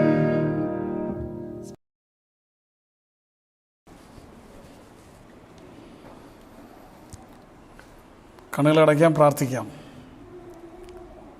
ഞങ്ങളെ അതിവാത്സല്യമായി സ്നേഹിക്കുന്ന ഞങ്ങളുടെ വാഴ്ത്തപ്പെട്ട നല്ല ദൈവമേ, കർത്താവേ, തിരുനാമത്തിന് സ്തോത്രം. ഇന്നത്തെ ദിവസം അവിടുന്ന് ഞങ്ങൾക്ക് വേർതിരിച്ച് തന്നതിനായി സ്തുതിക്കുന്നു. ഇന്നത്തെ ശാബത്ത് സ്കൂൾ പ്രോഗ്രാമിനെല്ലാം കർത്താവിൻ്റെ കൃപയും സാന്നിധ്യവും അനുഗ്രഹവും അവിടുന്ന് ഉണ്ടാകുന്നതിനായി സ്തോത്രം ചെയ്യുന്നു. കർത്താവേ, ഇന്ന് ഞങ്ങൾക്ക് നല്ലൊരു പാഠം കേൾക്കുവാൻ അവിടുന്ന് ഇടയായി. യെശയ്യാവിൻ്റെ പുസ്തകത്തെക്കുറിച്ച് ഞങ്ങൾക്ക് നല്ല രീതിയിൽ മനസ്സിലാക്കി തന്ന മകനെ അവിടുന്ന് അനുഗ്രഹിക്കുമാറാണെന്ന് പ്രാർത്ഥിക്കുന്നു. ഞങ്ങളെല്ലാവരും ദൈവത്തിൽ ആശ്രയിച്ചുകൊണ്ട് ജീവിക്കാനോട് ഞങ്ങളെ സഹായിക്കുന്നതിനായി സ്തോത്രം. തുടർന്നും ഉള്ള നാളുകൾ കർത്താവെ ഞങ്ങൾക്ക് അനുഗ്രഹപ്രദമായ നാളുകളായിരിക്കാനോട് സഹായിക്കണമേ എന്ന് പ്രാർത്ഥിക്കുന്നു. ഞങ്ങളുടെ കുടുംബങ്ങളെ ഞങ്ങൾ അങ്ങേൽ ഫലമേൽപ്പിക്കുന്നു. ഞങ്ങളുടെ കുഞ്ഞുങ്ങളെ അങ്ങേൽ ഫലമേൽപ്പിക്കുന്നു. കർത്താവെ, ഞങ്ങളെ ഏൽപ്പിച്ചിരിക്കുന്ന സഭകളെ അങ്ങേൽ ഫലമേൽപ്പിച്ചിരിക്കുന്നു. സഭയിലെല്ലാ വിശ്വാസികൾക്കും വേണ്ടി പ്രാർത്ഥിക്കുന്നു. കർത്താവെ, ശരിക്കുള്ള ദിവസം അല്ലെങ്കിൽ ശബത ദിവസം എല്ലാവരും നല്ല രീതിയിൽ ദൈവത്തെ പാടി മഹത്വപ്പെടുത്താനുള്ള കൃപ എല്ലാവർക്കും അവിടെ നൽകണമേ എന്ന് പ്രാർത്ഥിക്കുന്നു. സന്തോഷവും സമാധാനവും അവിടെ നൽകണമേ. കർത്താവെ, ഇനി ഞങ്ങൾ ദിവ്യാരാധനയിലേക്ക് പോകുമ്പോൾ കർത്താവിൻ്റെ കൃപയും സ്ഥാനത്തെ അവിടെ നിന്ന് കൂടെ ഇരിക്കുമാറാണെന്ന് പ്രാർത്ഥിക്കുന്നു. ദൈവത്തിൻ്റെ വചനം സംസാരിക്കുന്ന മകനോടും കൂടെ ഇരിക്കുമാറാണമേ. കുടുംബത്തെയും കുഞ്ഞുങ്ങളെല്ലാവരും അവിടെ നിന്ന് അനുഗ്രഹിക്കുമാറാണെന്ന് പ്രാർത്ഥിക്കുന്നു. ഞങ്ങളുടെ സെക്ഷന് വേണ്ടി പ്രാർത്ഥിക്കുന്നു. ഞങ്ങളുടെ യൂണിയന് വേണ്ടി പ്രാർത്ഥിക്കുന്നു. ഞങ്ങളുടെ ഡിവിഷന് വേണ്ടി പ്രാർത്ഥിക്കുന്നു. കർത്താവെ, എല്ലാ മേഖലയിലും കർത്താവിൻ്റെ കൃപയും സാന്നിധ്യം അവിടെ നിന്നുണ്ടായിരിക്കണമേ. ഞങ്ങളും ദൈവത്തിൽ കൂടുതൽ അടുത്ത് ജീവിക്കുവാനും ദൈവത്തിൻ്റെ വചനങ്ങൾ മറ്റുള്ളവർക്ക് നല്ല രീതിയിൽ മനസ്സിലാക്കി കൊടുക്കുവാനും ഞങ്ങളെ എല്ലാവരെയും അവിടെ നിന്ന് ബലപ്പെടുത്തണമേ. പ്രാർത്ഥന അവിടെ നിന്ന് കേട്ടതിനായി സ്തോത്രം. എല്ലാം യേശുവിൻ്റെ നാമത്തിൽ തന്നെ. ആമേൻ.